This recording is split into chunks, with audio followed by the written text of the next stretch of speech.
Hello, everybody. We are going to be presenting today on field theory. Our presenters will be myself, Amy Ghibaudy.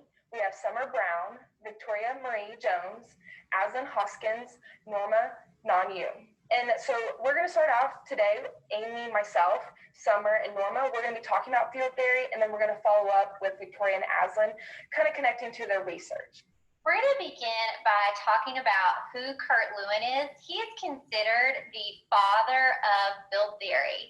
He was born in Prussia in 1890, and he received his doctorate from the University of Berlin in 1914. He was influenced by Gestalt psychologists such as Max Wertheimer, Wolfgang Köhler, and Kurt Koppke. From 1933 to 1935, he was at the University of Cornell, and then transitioned to the Child Welfare Station at the University of Iowa. And in 1944, he became the director of the Research Center for Group Dynamics at the Massachusetts Institute of Technology. He coined the term action research, and he died at the age of 56 in 1947, so many others have had to carry on his work of field theory. What do you think when you hear the words life space? Okay, so Kurt Lewin's idea of an individual's life space is presented in this figure right here. This is kind of like the main idea of field theory. And so we wanted you to reflect, first of all, what came to mind when you thought of life space, because it might not be similar to what his idea of life space. So first, if you look at this image, we have P is the individual, O represents their current situation or their behavior at that time, G is where they want to be at, that's their goal. And so that dotted line shows where they're at and where they want to be. It's the shortest path to where they can get to reach those goals. And so everything around that is kind of like, they're considered sectors that resist them from getting to their goals or help them getting towards their goals. And so I think this is a very good representation of the life space. And if you think about it, hopefully it kind of matched with your ideas of what you thought a life space is.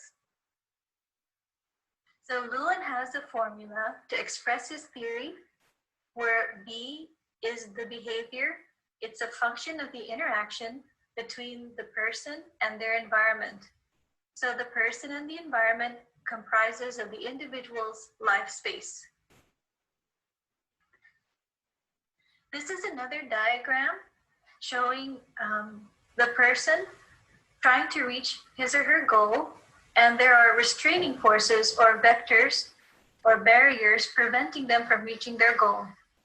And there are positive vectors or driving forces helping the person reach their goal. And the surrounding line delineates the person's life space. So the space of free movement is defined as the totality of regions to which the person in question has access from his present position. It's determined by the ability, what is allowed, and other factors such as social position and character of social relationships. Limiting the space of free movement creates tension that can be harmful and can have some effects on people, but at the same time keeps the groups intact. So really the main ideas of field theory was about the social space. And as I'm kind of going over these two main points, I want you to kind of like be thinking of these questions in your mind, okay? So when I read off these two bullet points, what are some reactions you might have? Do you agree with them? Do you disagree with them? And if you are in the research field, could you apply these to your own research? So the first bullet point here is, it is possible to understand, predict, and provide the basis for changing behavior by constructing a life space comprising of the psychological forces influencing their behavior at a given point in time. The second bullet point is to understand the forces that sustained undesired behaviors and to identify those forces that would need to be either strengthened or weakened in order to bring about desired behaviors. So I asked you to kind of think about this, and so I'm going to share my own viewpoints on these two main ideas of field theory. So I personally am a teacher, and I do agree with both of these bullet points. When I think about my students, I think of their position where they're at and their goals that they need to get to. And there's forces in their life that prevent them from getting to those goals. And there's also forces in their life that get them to those goals. And so that's why field theory really connects with my research, because my research is really connected to our students and really connected to what makes them successful. In addition to, the social space, Kurt Lewin, one of the main tenets of field theory is the change management model. And it's a 3-part system. And as we're reading these 3 parts, again, a lot of it's going to sound familiar to things that you already know, but he has defined words that has made it into this model to use. It is a time where you confront people with information that challenges their perception of the situation. It causes people to recognize contradictions between the values, ideals with behavior. The goal is to create an awareness to examine their old behaviors, their processes, and people and organizational structures. So the second stage of this model is the change stage or the transition stage. And so this is where the new change is going to be implemented and occurred. And this time can be very difficult for the people in the organization because we tend to struggle with change and just not knowing what is going to happen. So people are going to become aware of how the rules of the game are going to change. And that's going to make the life space that we talked about earlier, it's going to begin to fall apart. And so it's very important during this time of change that organizations are clearly communicating the purpose of the change. They're doing this consistently. They're allowing people to know how this is going to benefit the organization throughout and how the change is essential for the organization to move forward. It's also important for those that are leaders in the organization to kind of set the tone and model how the change will occur. It's also important to dismiss any rumors or hearsay that is being said about the possible change. And it's also very important to engage people throughout the change process. The more the organization prepares those working in the organization for the change, the easier the change will be for everyone. The last stage, it's the refreezing. So after old habits have been unfrozen and change has occurred, this last stage is really critical to promote the formation of a new field with new positions, rules, and meanings. So in this stage, the behaviors are reinforced, stabilized, and solidified.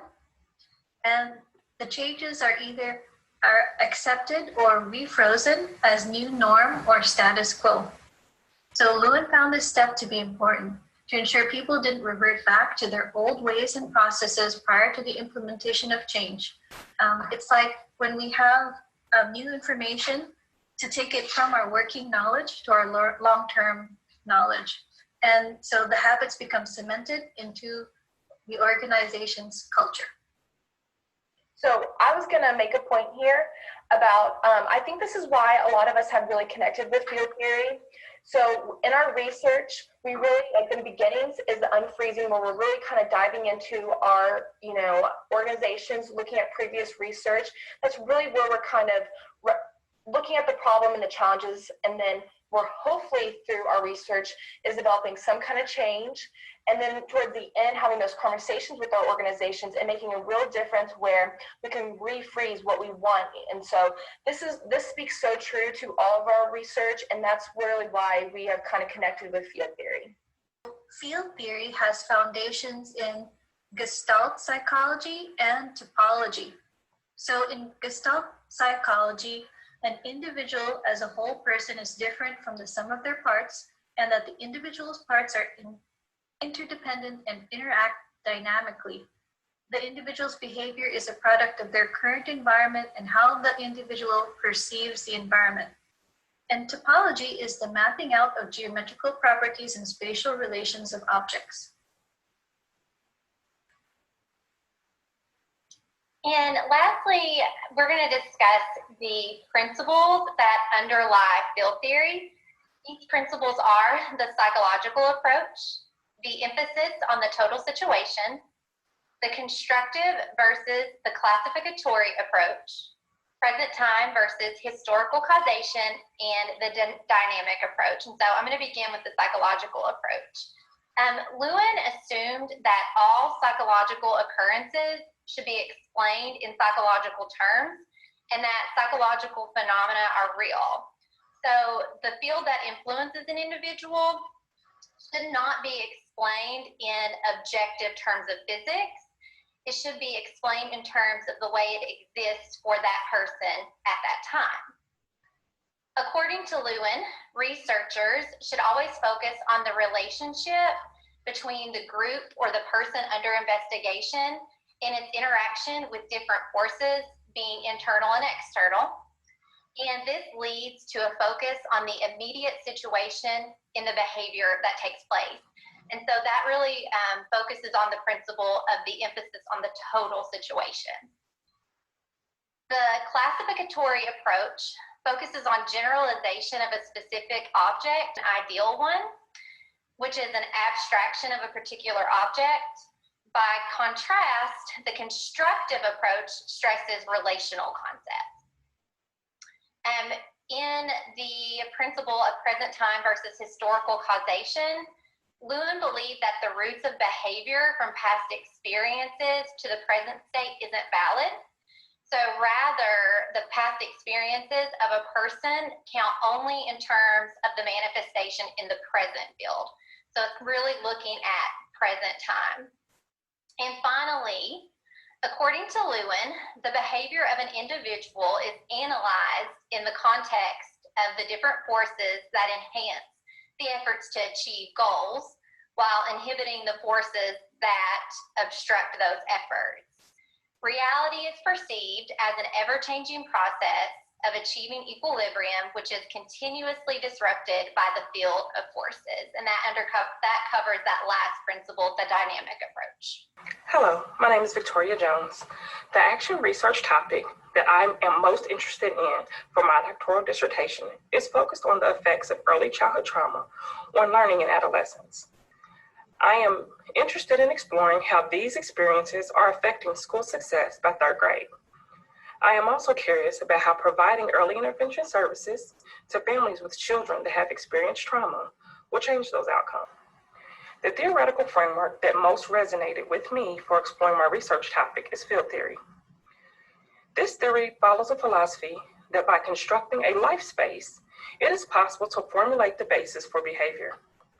Field theory focuses on strengthening or weakening forces that perpetuate desired behaviors. The basic formula for field research can be used by considering that behavior is a function of the interaction between a person and their environment. In this equation, the person and the environment make up the life space for the individual. Some of the reasons I feel that field theory would be the most appropriate framework for my study include the principles mentioned in this theory, such as life space, barriers, goal achievement, and cycle of change. I believe each of these phases impact how I see my research within the context of my larger study, as well as within the educational system and society as a whole. I also think that this framework very easily aligns with my understanding of the cyclical process of action research as we work towards an ultimate goal.